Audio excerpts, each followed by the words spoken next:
আসসালামু আলাইকুম, welcome back to spicy tube Bangladesh. সবাইকে রমজানুল মোবারক। রোজা চলে এসেছে এবং আমি অল্প স্বল্প কিছু প্রিপারেশন যা নিয়ে রেখেছিলাম আপনাদের সাথে অলরেডি কিছু শেয়ার করেছি, আর আজকে আরও কিছু শেয়ার করতে যাচ্ছি। এবং আপনারা যারা আমার ফেসবুক পেজে নেই, স্পাইসি টিউব বাংলাদেশে আমি প্রতিদিন রাত ৮টায় ইফতারের আইটেম নিয়ে লাইভ করছি, মাত্র 15 মিনিটের লাইভ, দেখার আমন্ত্রণ রইল। প্রথমে যেটা করেছি, বাজারগুলো এনে এভাবে সুন্দর করে সব কিছু সাজিয়ে নিয়েছি। এবার কাবলি ছোলা ভেজাবো, সেটা আমি কিছু টিপসের সাথে আপনাদের সাথে শেয়ার করতে যাচ্ছি। প্রথমে খুব ভালো করে ঠান্ডা পানি দিয়ে আমি এগুলোকে ধুয়ে নিব। খুব ভালো করে ধুয়ে নিতে হবে, কারণ ভেতরে অনেক সময় নষ্ট নষ্ট ছোলাও থাকে, তো সেগুলো ফেলে দিতে হবে আগের থেকেই। খুব ভালো করে কচলে ধুয়ে নিতে হবে এবং এইভাবে হাঁড়ির ভেতরে আমি সারা রাত এটাকে ভিজিয়ে রাখবো এবং এই পানিতেই আমি এটা সেদ্ধ করব। সারা রাত ভিজিয়ে রাখার পরে সামান্য কুকিং সোডা এবং পরিমাণ মতো লবণ দিয়ে আমি এটা সেদ্ধ করব এবং এই পানিটা শুকিয়ে ফেলব। তাহলে এই কাবলি ছোলার যেই প্রোটিনটা আছে, পুরো ফুড ভ্যালুটা আমরা পাবো।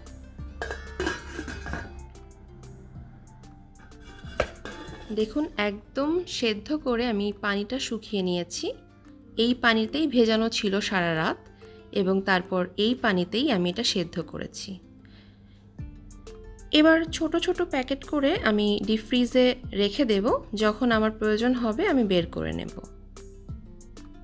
ইফতারির একটু আগে এটা বের করে গরম পানিতে দিলে, অথবা যদি সকালে বের করে রাখেন তাহলে বিকালে ব্যবহার করতে পারবেন। আমি দই বড়ার জন্য মাসকলাইয়ের ডাল নিয়ে নিয়েছি। দই বড়ার সম্পূর্ণ রেসিপি কিন্তু আমার চ্যানেলে অলরেডি আছে, লিঙ্ক ডেসক্রিপশন বক্সে দেয়া থাকবে। এই ডালটাকেও খুব ভালো করে ধুয়ে আমি ভিজিয়ে রাখবো সারা রাত। তারপরে এই ডালটা দিয়ে আমি এই বড়াগুলো বানিয়ে ফেলবো। দেখুন কি সুন্দর ফুলে উঠেছে। বড়াগুলো যখন একদম ঠান্ডা হয়ে যাবে, তখন আমি এটা ফ্রোজেন করার জন্য ছোট ছোট প্যাকেটে নিয়ে নিচ্ছি। যেদিন আমার এই বড়াগুলো খেতে ইচ্ছে করবে, দই বড়া অথবা দহি ভাল্লে, এই ধরনের জিনিসে আমি এটা ইউজ করি, তখন আমি গরম পানিতে সামান্য লবণ গুলিয়ে নেব এবং এই ফ্রোজেন বড়াগুলো আমি এখানে দিয়ে দেব। মাত্র 10 মিনিট অপেক্ষা করলে এগুলো একেবারে সফট হয়ে যাবে, একদম ফ্রেশ লাগবে। এবং ছোলাটাও ঠিক একই পদ্ধতিতে আপনারা গরম করতে পারেন এবং এই ছোলা দিয়ে ছোলার সালাদ যে কোনো কিছুই করতে পারেন।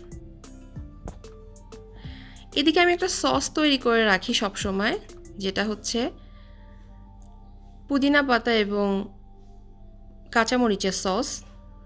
সস বলতে এটা ব্লেন্ড করে আমি এটা ফ্রিজে ফ্রোজেন করে ফেলি, যখনই প্রয়োজন পড়ে একটা কিউব আমি ইউজ করি। এটা আমি গ্রিন চাটনিতে ইউজ করি, আবার গ্রিন রায়তাতে ইউজ করি, অনেক সময় দহি ভাল্লেতে ইউজ করি। তো ঠিক সেভাবেই আমি দইয়ের ভেতরে জাস্ট একটা কিউব বা দুটো কিউব প্রয়োজন অনুযায়ী বের করে নিলে খুব সুবিধা হয়। না হলে অল্প অল্প করে এটা ব্লেন্ড করতেও অসুবিধা, ফ্রোজেন করতেও অসুবিধা, তাই কাজ একটু সহজ হয়। আজকে আমি দই ভাল্লে বানাচ্ছি, তো সেটা আপনাদের সাথে শেয়ার করছি। দই ভাল্লের পুরো রেসিপি আমার চ্যানেলে আছে অলরেডি, লিঙ্ক ডেসক্রিপশন বক্সে দেওয়া থাকবে। এটা একটা পাকিস্তানি খাবার এবং খুবই মজার। তেঁতুলের মার দিয়ে দিলাম কিছুটা।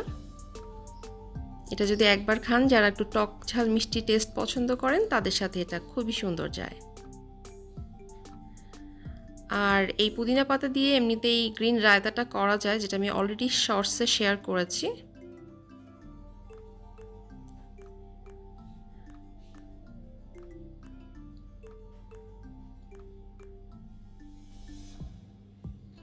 এবার এই বড়াগুলোকে পানি থেকে একদম চিপে চিপে পানি বের করে, দেখুন কি সুন্দর ফুলে গেছে এবং সফট হয়ে গেছে, নিশ্চয়ই বুঝতে পারছেন। এই দইয়ের ভেতরে দিয়ে দিচ্ছি এবং সাথে দিয়ে দিচ্ছি ছোলা, যেহেতু দই ভাল্লাতে ছোলাও থাকে। ব্যাস খুব সহজেই 10 মিনিটে রেডি হয়ে গেল আমার দহি ভাল্লে, কিন্তু এটা প্রিপারেশন করতে অনেক সময় লেগেছিল, সেই জন্য আগের থেকে কাজ করে রাখলে বেশ সহজ হয়ে যায়। আর সমোচার রেসিপি তো অলরেডি আমার চ্যানেলে আছে, এটা আমাদের বাসার সবার খুবই ফেভারিট একটা সমোচা, সেটার নাম হচ্ছে চিকেন কর্ন সমোসা। তো এটার ফুল রেসিপি অলরেডি আমার চ্যানেলে আছে, লিঙ্ক ডেসক্রিপশন বক্সে দেওয়া থাকবে। আমি বেশ কিছু সমোসা ফ্রোজেন করে ফেলেছিলাম এবং ছোট ছোট প্যাকেট করে রেখেছিলাম। সমোসা আমি সাধারণত ফ্রাই করি না, বেক করে থাকি। সেটা যদি আপনারা চান আপনাদের সাথে আমি শেয়ার করব যে কিভাবে বেক করি। এবং বেক করতে করতে এমন অবস্থা হয়েছে যে ফ্রাই করলে এখন আমার ছেলে বলে, মা তেল খাবো না, বেক করে ফেলো। তো বেক করাটা আপনারা চাইলে আমি আপনাদের সাথে শেয়ার করব। বেক করলেও অনেক লম্বা সময় ক্রিস্পি থাকে। এই ছিল আমার টুকটাক প্রিপারেশন, যেটা আপনাদের সাথে শেয়ার করলাম। ভালো লাগলে অবশ্যই শেয়ার করবেন ফ্রেন্ডস অ্যান্ড ফ্যামিলির সাথে এবং সাবস্ক্রাইব করে নেবেন আমার চ্যানেলটি। আল্লাহ হাফেজ।